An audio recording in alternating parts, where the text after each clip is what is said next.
Dear students, आज हम start कर रहे हैं क्लास 11th का पहला चैप्टर अकाउंटिंग एंड इंट्रोडक्शन। तो इस चैप्टर में हम क्या देखेंगे, हम पूरे चैप्टर का एक ओवरव्यू लेंगे, पूरे चैप्टर की एक समराइज्ड फॉर्म में इसको हम पूरे चैप्टर को लेंगे, पूरे चैप्टर को कवर करेंगे कि आखिर पूरे चैप्टर में हमें क्या क्या पढ़ना है, क्या क्या चीज़ चैप्टर में दी हुई है। तो पूरे चैप्टर को करेंगे इसमें। ये मैंने पूरा चार्ट बना दिया आपके लिए, इसमें आपको पूरा चैप्टर कवर हो जाएगा समराइज फॉर्म में। तो स्टार्ट करते हैं सबसे पहले। तो सबसे पहला है आपका, तो देखते हैं तो मीनिंग और प्रोसेस। तो अकाउंटिंग क्या है? अकाउंटिंग एक प्रोसेस है। अकाउंटिंग में और कोई प्रोसेस क्या होता है, किसी भी प्रोसेस में कुछ प्री डिफाइंड स्टेप्स होते हैं। जैसे कोई भी प्रोसेस होता है तो उसमें प्री डिफाइंड स्टेप्स होते हैं। जैसे मान लो आपको कार चलानी है, तो कार चलाने के भी प्री डिफाइंड स्टेप्स होते हैं। ये सबसे पहले आप जाएंगे, गेट खोलेंगे, गेट खोलने के बाद में अंदर की लगाएंगे, की लगाने के बाद स्टार्ट हो जाएगी, फिर आप गियर डालेंगे, फिर उसके बाद में एक्सेलरेट करेंगे उसको, फिर धीरे धीरे। तो पूरा प्रोसेस है। ऐसा नहीं हो सकता कि आप पहले कार में बैठ जाएं या पहले कार में चाबी नहीं लगाएं, गियर पहले लगा दें, ठीक है। और तो प्रोसेस है, प्री डिफाइंड प्रोसेस है, वैसे ही होगा। तो किसी भी काम को करने का एक प्रोसेस होता है, यानी कुछ प्री डिफाइंड स्टेप्स होते हैं। तो ऐसे अकाउंटिंग भी एक प्रोसेस है और इसके भी प्री डिफाइंड स्टेप्स हैं। तो इसमें 7 स्टेप्स हैं। तो पहला स्टेप है आपका आइडेंटिफिकेशन ऑफ बिजनेस ट्रांजैक्शन। ये 7 स्टेप्स हम कैसे याद रखेंगे? IMRC SAC। तो सीक्वेंस याद रहेगा आपको, IMRC SAC। अभी देखेंगे इसका भी क्या फ़ायदा है। सबसे पहले आपका आइडेंटिफिकेशन ऑफ बिजनेस ट्रांजैक्शंस।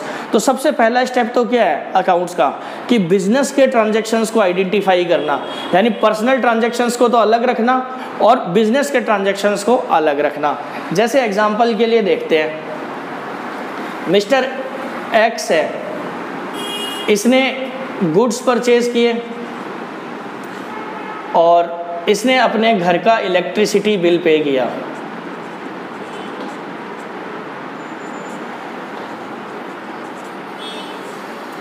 तो ये जो गुड्स परचेज किए हैं, ये बिजनेस के लिए परचेज किए हैं, ये बिजनेस करता है तो बिजनेस के लिए गुड्स परचेज किए हैं, तो ये क्या आपका बिजनेस ट्रांजैक्शन। लेकिन घर के इलेक्ट्रिसिटी बिल जो इसने पे किया है, ये क्या आपका, ये पर्सनल ट्रांजैक्शन, ठीक है। तो इस तरह से सारे ट्रांजैक्शंस, जितने भी बिजनेस के ट्रांजैक्शंस हैं, उनको आइडेंटिफाई करेगा पहला स्टेप, कि भाई ये बिजनेस के ट्रांजैक्शंस हैं, ये पर्सनल ट्रांजैक्शंस हैं। तो बिजनेस के ट्रांजैक्शंस से मतलब है हमारे को, तो ठीक है। अब देखते हैं अगला स्टेप। अगला स्टेप है आपका measurement in money terms, measurement in money terms. तो एग्जांपल से समझते हैं। सबसे पहले हमने आइडेंटिफाई कर लिया कि भाई ये बिजनेस के ट्रांजैक्शंस हैं। तो जितने भी बिजनेस के ट्रांजैक्शंस हैं, तो आखिर इसको लिखेंगे कैसे, रिकॉर्ड कैसे करेंगे। फिर अगला स्टेप आएगा, इसकी मनी वैल्यू कितनी है। मनी वैल्यू, सपोज ये 10,000 का है आपका, तो ये मनी वैल्यू में एक्सप्रेस कर दिया आपने, पता लग गया इसकी मनी वैल्यू क्या है। तो अगला स्टेप क्या आएगा, आपने जब आइडेंटिफाई कर लिया कि ये बिजनेस के ट्रांजैक्शंस हैं, तो इसकी मनी वैल्यू क्या है, ठीक है। फिर इसके बाद अगला स्टेप आएगा आपका रिकॉर्डिंग। रिकॉर्डिंग का मतलब क्या होता है, जर्नल एंट्री, राइटिंग। तो आप रिकॉर्ड करेंगे, यानी कि लिखेंगे उसको, कि बिजनेस ट्रांजैक्शंस को। तो अगला स्टेप आएगा आपका रिकॉर्डिंग, रिकॉर्ड कर लेंगे उसको, जर्नल एंट्री। और इसी को क्या बोलते हैं, जर्नल। और यही आपके अकाउंट्स का बेस है, पूरा बेस। जब करेंगे जर्नल एंट्रीज वगैरह, जर्नल का चैप्टर करेंगे तब देखेंगे वहाँ पे। फिर इसके बाद अगला स्टेप आएगा क्लासिफिकेशन। क्लासिफिकेशन क्या होता है आपका, ग्रुपिंग ऑफ। अब आपने ट्रांजैक्शंस किए, तो बहुत सारे ट्रांजैक्शंस किए। सपोज आपने सेल करी है, सेल, ये सारी सेल है, और आपने परचेज भी की है, खूब सारी परचेज भी की है, अलग अलग लोगों से की है। तो इस केस में क्या होगा, आप ग्रुपिंग बनाएंगे, सिमिलर आइटम्स की ग्रुपिंग करेंगे। क्लासिफिकेशन, जिसको क्लासिफिकेशन का मतलब ग्रुपिंग करना। तो जितनी भी सेल्स है वो एक जगह इकट्ठी करेंगे। इसी तरह परचेज हो गया आपका, और कोई ट्रांजैक्शन हो गए आपके, ये सारे। तो इस प्रोसेस को क्या बोलते हैं, इस प्रोसेस को बोलते हैं ग्रुपिंग, क्लासिफिकेशन। और इसी को बोलते हैं आप लेजर। ठीक है, तो अगला स्टेप क्या आता है आपका? Classification ledger. तो हमने कर लिया सबसे पहले IMRC, identification of business transactions, second measurement in money terms, और थर्ड रिकॉर्डिंग, और फोर्थ क्लासिफिकेशन और लेजर। तो हमने यहाँ तक कर लिया, लेजर तक। ठीक है, अच्छी बात है। अब देखते हैं आगे समराइजिंग। समराइजिंग के अंदर क्या होता है? जो ये आपने ग्रुप बनाए हैं तो इसको एक समराइज्ड फॉर्म में लिखेंगे। तो आपका जैसे सेल हो गया, परचेज हो गया, सेल परचेज, ऐसे आपने और भी किसी एक्स से बहुत सारे ट्रांजैक्शन मिस्टर एक्स से किए होंगे, राम से किए होंगे, मोहन से किए होंगे, क्रेडिट ट्रांजैक्शन होंगे, फर्नीचर परचेज क्या होगा, तो सबकी ऐसे ग्रुपिंग बना ली हमने। लेकिन बुक्स में हमें समराइज्ड फॉर्म में चाहिए, तो समराइज्ड फॉर्म में हम क्या बनाएंगे? इसके लिए ट्रायल बैलेंस 3 स्टेटमेंट बनेंगे। पहला बनेगा ये जितने भी आपने ग्रुप बनाए इनका जो भी है, तो इनको एक जगह इकट्ठे एक स्टेटमेंट में रखेंगे, उसको बोलते हैं ट्रायल बैलेंस। ठीक है, चैप्टर आएगा इसका आपका आगे, ट्रायल बैलेंस। और उस ट्रायल बैलेंस से फिर हमें क्या करना है? फाइनली बिजनेस का ऑब्जेक्ट क्या होता है? प्रॉफिट या लॉस कैलकुलेट करना।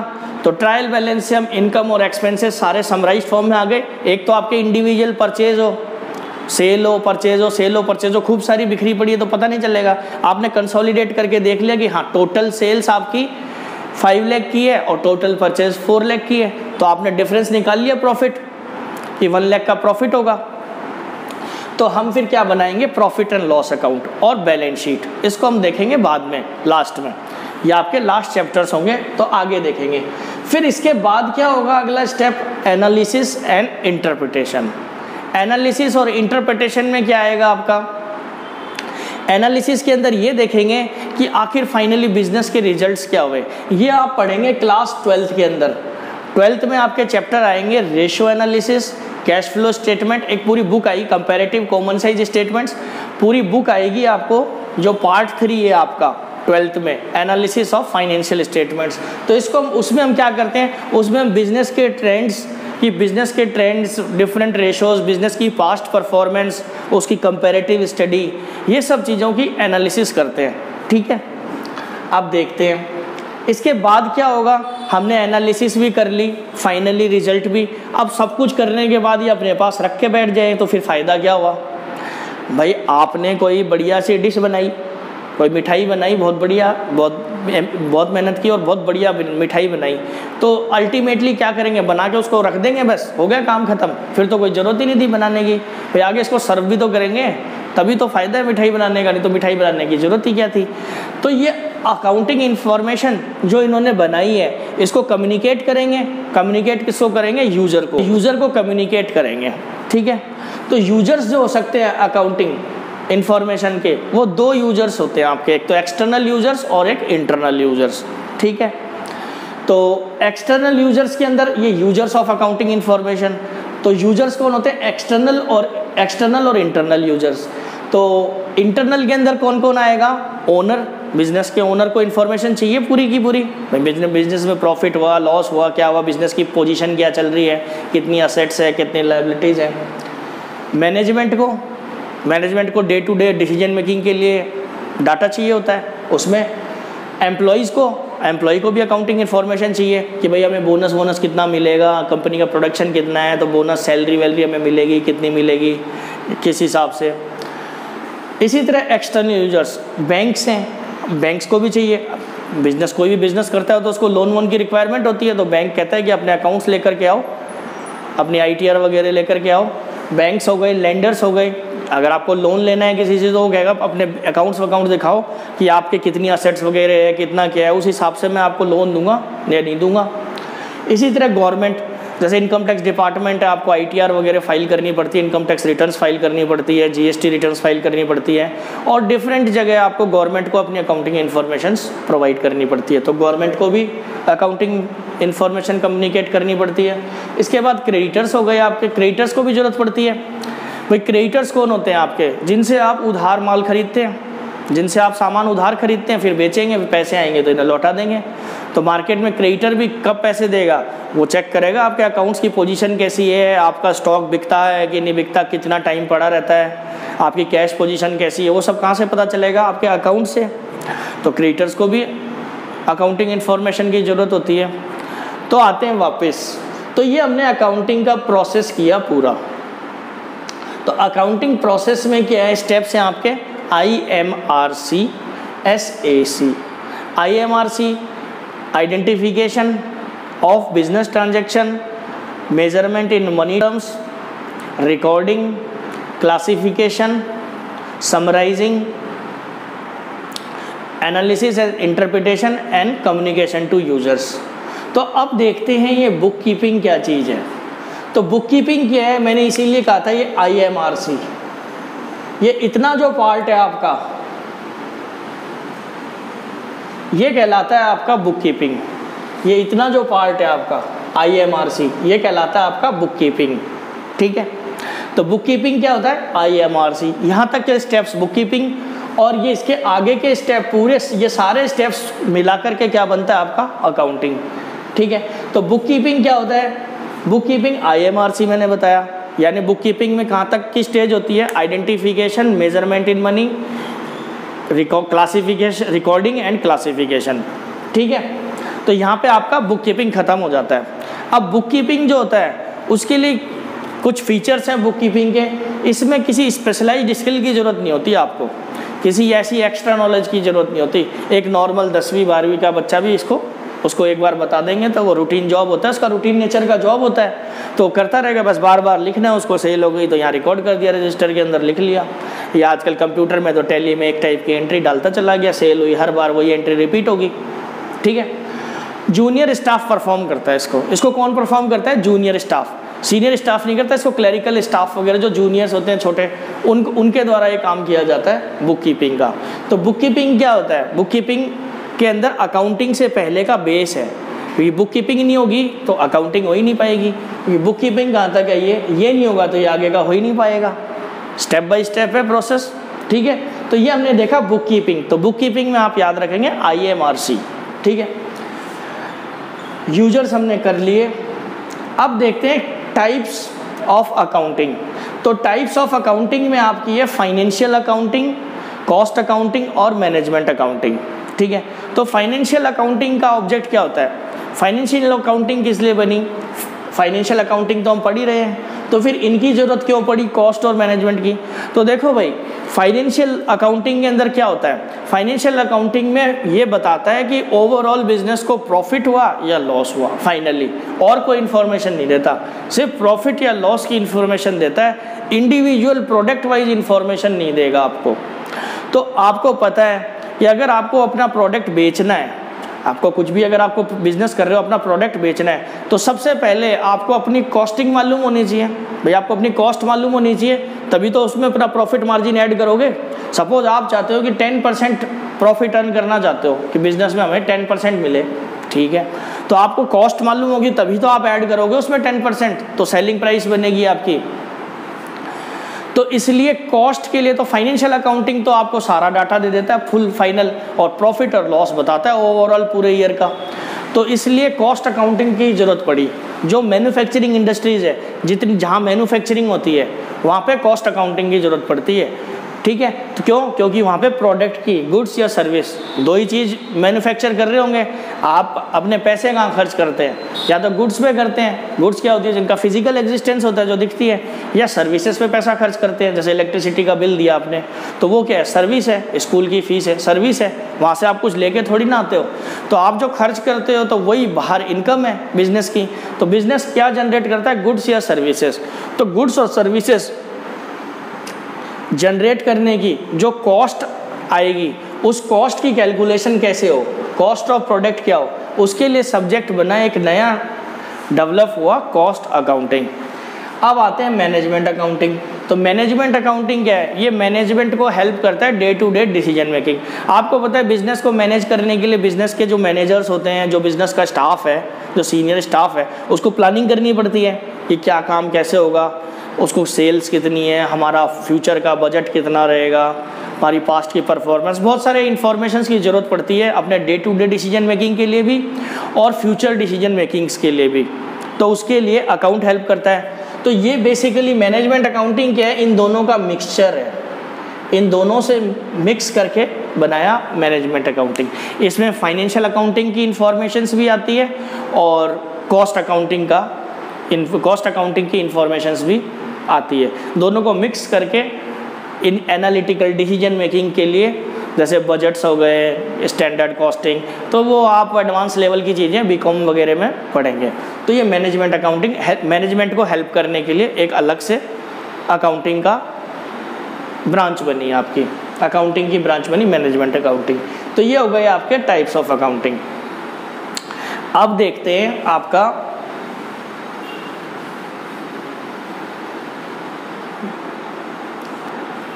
अकाउंटिंग के अंदर क्या है, कुछ क्वालिटेटिव कैरेक्टरिस्टिक्स होनी चाहिए। अकाउंटिंग की कुछ क्वालिटेटिव कैरेक्टरिस्टिक्स होती है, कुछ क्वालिटीज़ होती है अकाउंटिंग के अंदर होनी चाहिए। वो क्या बताई गई हैं? रिलायबिलिटी। अकाउंटिंग इन्फॉर्मेशंस क्या होनी चाहिए आपकी? रिलायबल होनी चाहिए। रिलायबल मतलब विश्वसनीय, बोगस नहीं होनी चाहिए। ऐसा नहीं कि आपने अपनी मर्जी से कुछ भी लिख दिया। अकाउंटिंग, आप जो भी अकाउंटिंग, जैसे फर्नीचर अगर आपने खरीदा है, अपनी बुक्स में आप दिखा रहे हैं कि हमारे पास 10,000 का फर्नीचर है, तो 10,000 का बिल एविडेंस होना चाहिए, उसका बिल होना चाहिए, सोर्स डॉक्यूमेंट्स, बिल होना चाहिए उसका कुछ तो, और बिल आपकी बिजनेस के नाम पे होना चाहिए। तो इन्फॉर्मेशंस क्या होनी चाहिए? रिलायबल होनी चाहिए, विश्वसनीय होनी चाहिए, उस पर विश्वास किया जा सके, यानी एविडेंस से सपोर्टेड होने चाहिए। अगला है रेलिवेंस। अकाउंट्स में आप रेलिवेंट इन्फॉर्मेशंस को रिकॉर्ड करेंगे, इररेलिवेंट इन्फॉर्मेशन रिकॉर्ड नहीं करनी है आपको। अब रेलिवेंट, क्या रेलिवेंट है, क्या इंपॉर्टेंट है, ये डिपेंड करता है बिजनेस टू बिजनेस डिपेंड करता है। तो ये कहता है कि रेलिवेंट, जितनी भी रेलिवेंट इन्फॉर्मेशंस हैं उसको आप रिकॉर्ड करेंगे। जैसे आप अपने पर्सनल ट्रांजैक्शंस को इसमें बिजनेस में रिकॉर्ड नहीं करेंगे। जैसे आपके घर में शादी हुई और शादी में 10 लाख रुपए खर्च किए, वो बिजनेस में आप रिकॉर्ड नहीं करेंगे क्योंकि बिजनेस के लिए वो इररेलिवेंट है। तो बिजनेस में क्या है? रेलिवेंट, यानी कि बिजनेस से रिलेटेड और जो इंपॉर्टेंट सिग्निफिकेंट ट्रांजैक्शंस हैं उन्हीं को आप रिकॉर्ड करेंगे। तो ये रेलिवेंट ट्रांजैक्शंस, रेलिवेंस होनी चाहिए, यानी रेलिवेंट इन्फॉर्मेशन होनी चाहिए अकाउंट्स के अंदर, इररेलिवेंट इन्फॉर्मेशंस नहीं होनी चाहिए। अंडरस्टैंडेबिलिटी। अब सबसे मेन बात, आपने अकाउंटिंग कर दी, आपने बना दिया अकाउंट्स रख दिया सामने, अब किसी को समझ ही नहीं आ रहा सामने आपने क्या बना दिया। तो सबसे मेन क्या है? अंडरस्टैंडेबिलिटी, समझ में आना चाहिए, आसानी से समझ में आना चाहिए। किसी को भी जिसको अकाउंट्स आता है उसको समझ में आना चाहिए कि क्या लिखा है आपने, क्या रिकॉर्ड किया है, क्या आपने अकाउंट्स बनाए हैं। तो अंडरस्टैंडेबिलिटी, तो ये इसका एक मेन फीचर है, क्वालिटी होनी चाहिए अकाउंटिंग इन्फॉर्मेशन की, अकाउंटिंग की, कि वो अंडरस्टैंडेबल हो। अगला आता है आपका कंपेरेबिलिटी। आपकी अकाउंटिंग इन्फॉर्मेशंस कंपेरेबल होने चाहिए। तो कंपैरिजन जो होता है वो एक होता है आपका इंटर फर्म कंपैरिजन और एक इंट्रा फर्म कंपैरिजन। तो इंटर और इंटर के अंदर तो जैसे एक्स, वाई और जेड, एक्स अपने बिजनेस की वाई और जेड बिजनेस से कंपेयर करेगा कि भाई इनकी परफॉर्मेंस क्या और मेरी परफॉर्मेंस क्या है, तो इसको बोलते हैं इंटर फर्म कंपैरिजन। वो तभी पॉसिबल होगा जब आपका अकाउंट्स मेंटेन होगा। तो अकाउंट्स मेंटेन होगा और एक आप जनरली एक्सेप्टेड प्रिंसिपल्स, जो अकाउंटिंग के नॉर्मल प्रिंसिपल जो सब फॉलो करते हैं, आप भी उन प्रिंसिपल्स को फॉलो करेंगे तभी तो आपका कंपेरेबल होगा, ठीक है। और भाई आप कंपेरेबिलिटी के लिए आप स्कूल में जाएंगे तो कंपेयर करेंगे आपका, तो आप लोगों की सबकी यूनिफॉर्म सेम होनी चाहिए, तभी तो पता चलेगा किसकी यूनिफॉर्म ज़्यादा बेटर है, कौन ज़्यादा क्लीन है, नीट है, तो तभी तो पता चलेगा। तो सिलेबस, जैसे आपके मार्क्स हो गए, सिलेबस है तो सिलेबस तो कॉमन होता है, उसके बाद ही तो पता चलता है कौन फर्स्ट आया कौन सेकंड आया। तो एक यूनिफॉर्म रूल्स वगैरह फॉलो करेंगे, ये जनरली एक्सेप्टेड रूल्स वगैरह, और कंपेरेबल होने चाहिए इसके डाटा। कंपेरेबल होने के लिए क्या होना चाहिए? एक तो ये जो अकाउंटिंग प्रिंसिपल्स वगैरह है उसको फॉलो करेगा, जो सभी फर्म में इंडस्ट्री फॉलो करती है, और अपनी जो पॉलिसीज़ बनाएगा उसको कंसिस्टेंटली ईयर आफ्टर ईयर लगातार उसमें सेम पॉलिसीज़ अपनाएगा, चेंज नहीं करेगा, तो सेम पॉलिसीज़ अपनाएगा। अब इंट्रा फर्म कंपैरिजन क्या होता है? इंट्रा फर्म कंपैरिजन में मिस्टर एक्स बिजनेस अपने एक्स का ईयर 1, 2, 3, 4 कंपैरिजन करते हैं कि मेरी फर्स्ट ईयर में क्या परफॉर्मेंस थी, और मेरी आज 4th ईयर में क्या परफॉर्मेंस है, 3rd ईयर में क्या थी, 2nd ईयर में क्या थी। तो इससे पता चलेगा कि बिजनेस ग्रो कर रहा है या नीचे आ रहा है या ऊपर जा रहा है, जो भी है। तो आपकी इन्फॉर्मेशन क्या है, कंपेरेबल होनी चाहिए। अब देखते हैं ऑब्जेक्टिव्स ऑफ अकाउंटिंग। तो अकाउंटिंग के कुछ ऑब्जेक्टिव्स होते हैं, उद्देश्य होते हैं कि आखिर अकाउंटिंग कर किस लिए रहे हैं, अकाउंटिंग में हमें क्या मिलना चाहिए। तो सबसे पहला है टू कीप सिस्टमेटिक रिकॉर्ड। तो अकाउंटिंग करने का ऑब्जेक्टिव क्या होता है, उद्देश्य क्या होता है कि आपका रिकॉर्ड, सिस्टमेटिक रिकॉर्ड मेंटेन हो जाएगा। जैसे आप अपनी नोटबुक्स वगैरह बनाते हैं, एग्जाम में बाद में यूज़ करते हैं, तो अपनी कॉपी बनाते हैं, नोट्स बनाते हैं, तो एक सिस्टमेटिक तरीके से बनाते हैं ना। तो उसी तरह से टू कीप सिस्टमेटिक रिकॉर्ड, तो आपके अकाउंट्स का सिस्टमेटिक रिकॉर्ड बन जाए। टू कैलकुलेट प्रॉफिट और लॉस, किसी भी बिजनेस का मेन का ऑब्जेक्टिव क्या होता है कि भाई प्रॉफिट हुआ या लॉस हुआ ये जानना, तो वो कैलकुलेट करना इसका ऑब्जेक्टिव होता है। To know the financial position, business की फाइनेंशियल पोजीशन देखेंगे, यानी हमारी असेट लायबिलिटी नेट असेट, कि आज के दिन किसी भी पर्टिकुलर डेट को या किसी पर्टिकुलर पॉइंट ऑफ टाइम पे आपके बिजनेस की टोटल असेट्स कितनी है, कितनी वर्थ कितनी है, नेटवर्थ कितनी है। नेटवर्थ मतलब आज अगर इस बिजनेस को अपन बेचें तो अपने को कितने पैसे मिलेंगे। तो किसी भी बिजनेस का ऑब्जेक्ट होता है अपनी फाइनेंशियल पोजीशन को पता करा, तो उसके लिए ये इसका ऑब्जेक्टिव हो गया। To provide accounting information to users, फिर इसके बाद अकाउंटिंग इन्फॉर्मेशन को अपने यूजर्स को कम्युनिकेट करना, ये इसका ऑब्जेक्ट है। ये हमने देखा था इसके अंदर, एक्सटर्नल यूज़र और इंटरनल यूज़र। अब देखते हैं अकाउंटिंग के एडवांटेज क्या हैं, अकाउंटिंग करने के फ़ायदे क्या हैं। तो आप देखेंगे जो इसके ऑब्जेक्टिव्स हैं यही इसके एडवांटेज बन गए, यही क्या बन गए, इसके एडवांटेज बन गए। पहला, हेल्प्स टू मेंटेन रिकॉर्ड, यही चीज़ है। अगर आप अकाउंटिंग करेंगे तो क्या फ़ायदा होगा, आपके रिकॉर्ड मेंटेन रहेंगे। हेल्प्स टू मैनेजमेंट को डिसीजन मेकिंग के लिए आप डाटा दे सकेंगे। हेल्प टू कैलकुलेट प्रॉफिट और लॉस, आपको प्रॉफिट और लॉस कैलकुलेट करना आसान हो जाएगा। Help to know financial position, आपको फाइनेंशियल पोजीशन का पता चल जाएगा कि आपकी क्या फाइनेंशियल पोजीशन है, आज की डेट में आपकी नेटवर्थ कितनी है। तो अब देखते हैं कुछ लिमिटेशंस।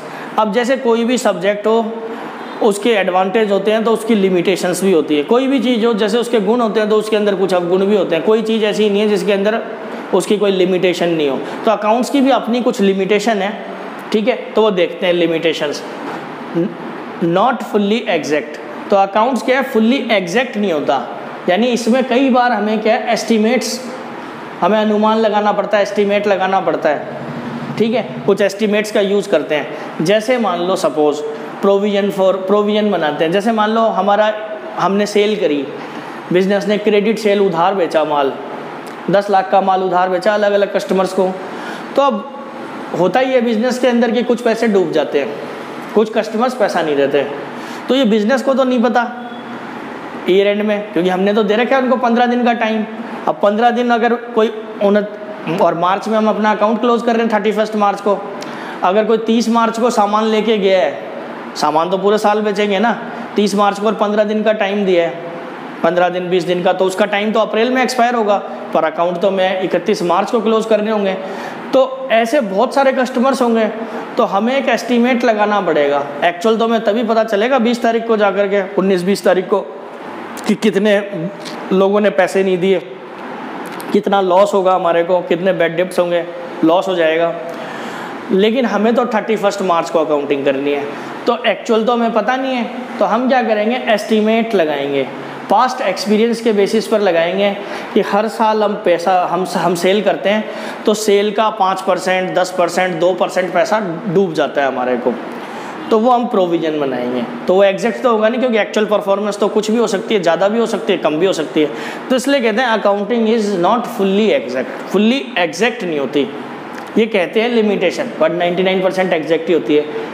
10% ही 5% आपको 1%, 2% कहीं कहीं एस्टीमेट लेना पड़ता है, वो अलाउड भी है। ये सबसे इंपॉर्टेंट लिमिटेशन है, इग्नोर क्वालिटेटिव आस्पेक्ट। अकाउंट्स क्या है, क्वांटिटेटिव आस्पेक्ट को रिकॉर्ड करता है, क्वालिटेटिव आस्पेक्ट को रिकॉर्ड नहीं करता। इसको क्वालिटी से कोई मतलब नहीं है, ये तो बस measurement in money terms, business transaction होने चाहिए, मनी टर्म्स में मेजर हो सकते हैं तो मैं रिकॉर्ड कर लूँगा उसको, ठीक है। अपनी क्वालिटी, जैसे एग्जांपल क्वालिटी ऑफ स्टाफ, आपको पता है किसी भी बिजनेस की जो मेन जो असेट होती है, जो सबसे बड़ी पावर होती है, वो उसकी लेबर फोर्स होती है, मैन पावर होती है। अगर किसी ऑर्गेनाइजेशन में मैन पावर अच्छा रहेगा मैनेजमेंट अच्छा रहेगा तो बिज़नेस जल्दी ग्रो करेगा, ज़्यादा ग्रो करेगा और नुकसान कम होगा, फ़ायदा ज़्यादा होगा बिज़नेस को। और अगर क्वालिटी स्टाफ नहीं होगा तो बिज़नेस को लॉस होगा। तो ये क्वालिटी ऑफ स्टाफ बड़ा इम्पोर्टेंट एस्पेक्ट है, लेकिन अकाउंट्स इसको रिकॉर्ड नहीं करता। ठीक है, देखते हैं अगला, ignore price level changes. Accounts में क्या होता है, जिस प्राइस पे खरीद लिया, एविडेंस बताया था आपको। सपोज आपने आज से 10 साल पहले कोई बिल्डिंग खरीदी थी 10 लाख रुपए में, तो 10 लाख से रजिस्ट्री हुई, तो आपके अकाउंट्स में 10 लाख से ही रहेगा वो। जबकि आज 10 साल बाद उसकी वैल्यू हो सकता है आपकी 50 लाख हो गई हो। मार्केट वैल्यू तो बढ़ जाएगी, आपको पता है लैंड की वैल्यू बढ़ती रहती है, वैल्यू चेंज होती है, सभी चीज़ों की चेंज होती है। लेकिन अकाउंट्स में क्या है, उसको हिस्टोरिकल कॉस्ट पे ही दिखाएगा। हिस्टोरिकल कॉस्ट मतलब जो उसकी एक्चुअल कॉस्ट है, उसने 10 लाख का खरीदा था तो 10 लाख का ही दिखाएगा।